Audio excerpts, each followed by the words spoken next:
Казвам се Антоанета, преподавам български език на чужденци.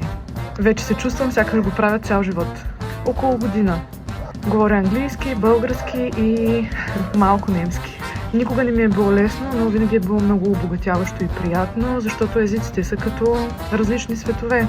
Не вярвам, че има най-труден език. Смятам, че всеки един език може да бъде научен с упоритост и постоянство. Защото знам колко е трудно да учиш чужд език и искам да направя това приключение много по-лесно и приятно за моите ученици.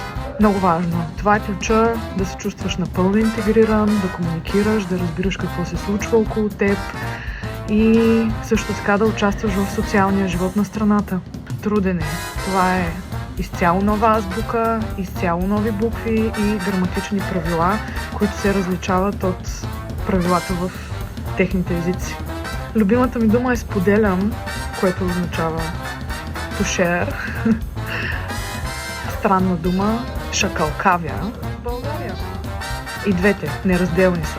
Групови уроци, тъй като там има повече енергия, повече взаимодействие и този специален момент, когато групата се сприятели. Говорене. Когато човек започне да говори, писането става доста по-лесно. Кристина, прогрес!